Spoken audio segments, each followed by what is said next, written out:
तो जब हम 100% की बात करते हैं तो प्रभु का वचन हमारी जिंदगी में पूरी तरह से फिट बैठता है। फिर वो मुक्ति की तरफ हमारा जो कदम है आगे बढ़ता है। बोलिए आमीन। हम जक्की की तरफ देखें तो उसके लिए प्रभु ने कुछ बोला था। जब वो दरख्त के ऊपर चढ़ा हुआ था तो यीशु मसीह को देखना चाहता था, लेकिन प्रभु ने उसके साथ बात की। उसको कहा कि जक्की दरख्त से नीचे उतरा, क्योंकि आज मैं तेरे ही घर जा रहा हूं, है ना।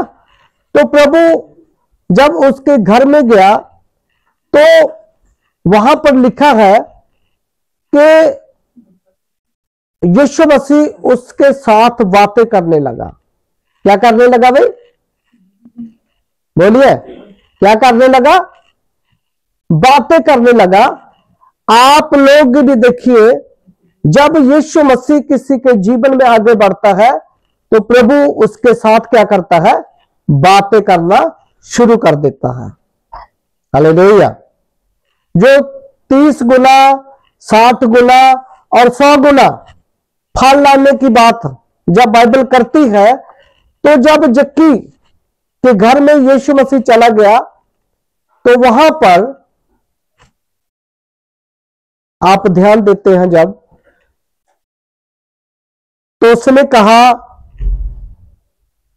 कि इस घर में आज मुक्ति आई है, उद्धार आया है। आमीन। जब उसने ये बात सुनी, किसी चीज को यीशु मसीह ने जक्की में से निकाल दिया था, किसी चीज को निकाल कर फेंक दिया था। बोलिए आमीन। जिस चीज को फेंक दिया था,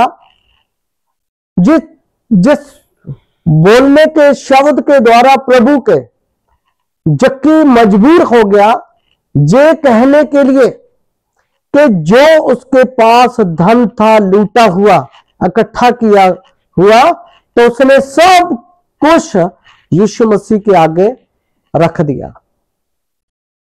सब कुछ उसके पास जो थैली थी भरी हुई, उसको खोलकर प्रभु के चरणों में रख दिया। तो प्रभु से कहने लगा कि प्रभु जी, मैं आज इकरार करता हूं कि जो लूटा हुआ पैसा था मैं लोगों को वापस करूंगा, है ना। जो ठगी लगाई है उसको मैं दुगना चौगुना करके उनको क्या करूंगा भाई? वापस करूंगा। सही बात है ना। हालेलुया। तब ये बात बनती है कि यीशु मसीह ने उसके हृदय को छुआ। किसको भाई? जक्की के हृदय को छुआ। जब जक्की के हृदय को छुआ तो उसका हृदय बदल गया। वो धरती का ना रहा बल्कि स्वर्ग का बन गया। उसके अंदर जीवन आना शुरू हो गया। वो अपने पापों से पश्चाताप उसने करना शुरू कर दिया। बोलिए आमीन। अपनी गलतियों से उसने इकरार करना क्या कर दिया? शुरू कर दिया। वो व्यक्ति सिद्धता की तरफ वो आगे बढ़ रहा था, क्योंकि जो जगह प्रभु के लिए थी वो जगह उसने किसी दूसरी चीज को दे रखी थी। इस युग के इस संसार के, है ना, चिंता ने और इस युग के यानी कि धन ने उसको जो के धोखा दिया हुआ था, उसका जीवन उसकी प्रभु की वजह से कहने के द्वारा उसका जीवन बदल गया। जब उसका जीवन बदल गया तो अपने आप में आ गया। बोलिए आमीन। उसकी आंखें खुल गई। वो बोलने लगा कि प्रभु मैं सारा कुछ ही दे दूंगा। क्यों?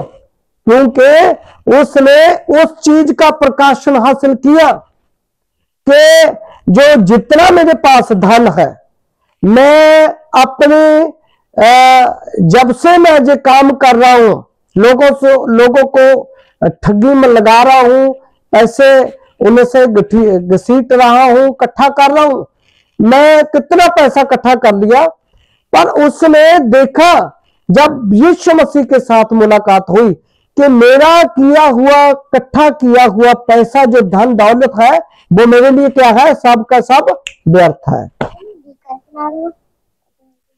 इस बात के लिए उसकी आंखें क्या हो गई, खुल गई, क्योंकि उसको पता चल गया अंदर से कि धन मेरे लिए कीमती नहीं है, दौलत, लोग मेरे लिए कीमती नहीं है, लेकिन जो बात यीशु मसीह कह रहा है कि आज इस घर में उधार आया है, ये सबसे बड़ी कीमती चीज थी। बोलिए आमीन, हालेलुया। इस बात के लिए वो बोलने लगा, है ना, वो अपने आप को उसने खोल दिया प्रभु के सामने, क्योंकि प्रभु ने उसके लिए खोल दिया, तो जक्की ने भी प्रभु के लिए अपने हृदय को खोल दिया। वो अपने पापों का सीधा इकरार करने लगा। किसी को पता ही नहीं था कि ठगी लगाता था वो, है ना, कुछ लोगों को पता था, लेकिन वो आप ही बोलने लगा कि मैं ठग हूं, चोर हूं, है ना, मैं लोगों को लूटता हूं, पैसा इकट्ठा कर रहा हूं।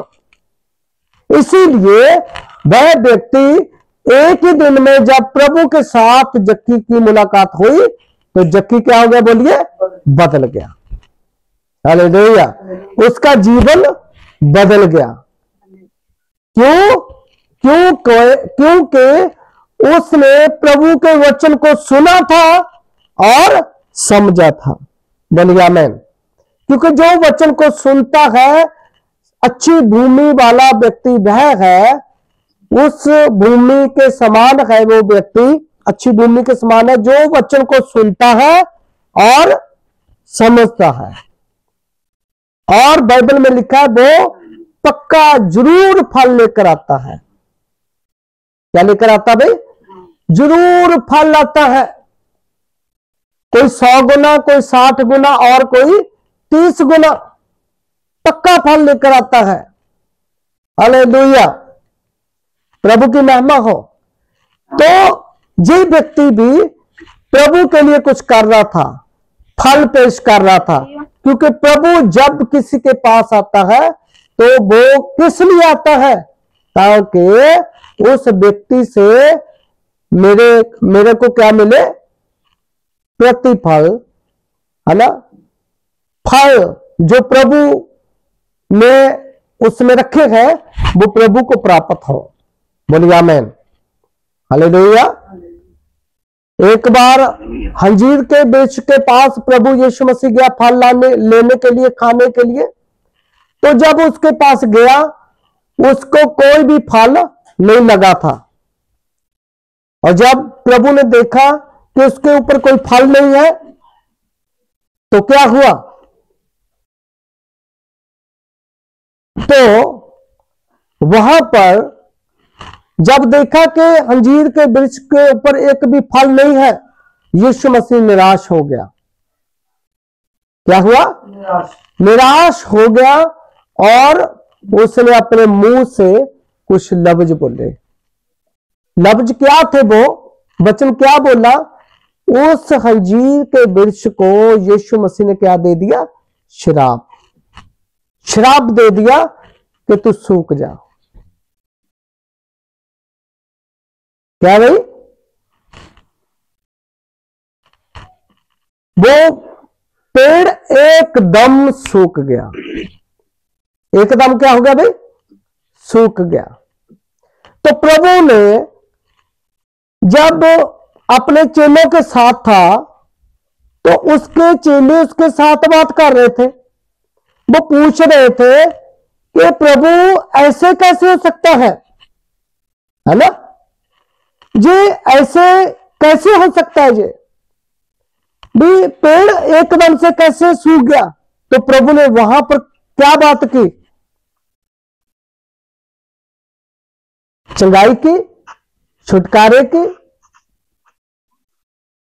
क्या बात की? हालेलुया। प्रभु ने बात की कि अगर तुम इस पहाड़ को कहो कि समुद्र में चला जा, तो वो चला जाएगा, लेकिन उसके लिए क्या करना पड़ेगा? विश्वास। वहां पर चिन्ह चमत्कार की बात नहीं की, बल्कि विश्वास को लेकर कोई चमत्कार के बारे में, कुछ एक जगह को बदल देने के बारे में बोल रहा कि अगर तुम ऐसा चाहते हो कि जो मैं कह रहा हूं हो जाए, तो आपने शक नहीं करना, सिर्फ क्या करना है? विश्वास करना है। तो जैसा मैं कहता हूं वैसा ही तुम्हारे लिए, तुम लोगों के लिए हो जाएगा। बोलिए आमीन। इसका मतलब प्रभु कहना चाह रहा था कि विश्वास। बोलिए आमीन। क्या भाई? विश्वास। तो आप कहेंगे तो विश्वास तो हम करते हैं, तो कैसा विश्वास है? वो तो ज्ञान वाला विश्वास है।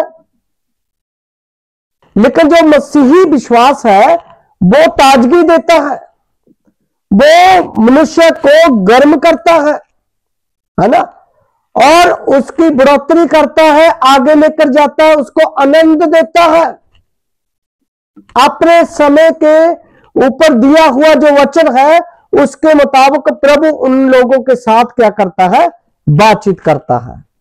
बोलिए आमीन। क्या करता भाई? बातचीत करता है। हालेलुया। बात यह थी क्योंकि यीशु मसीह के ऊपर कोई भी विश्वास नहीं करता था, यानी कि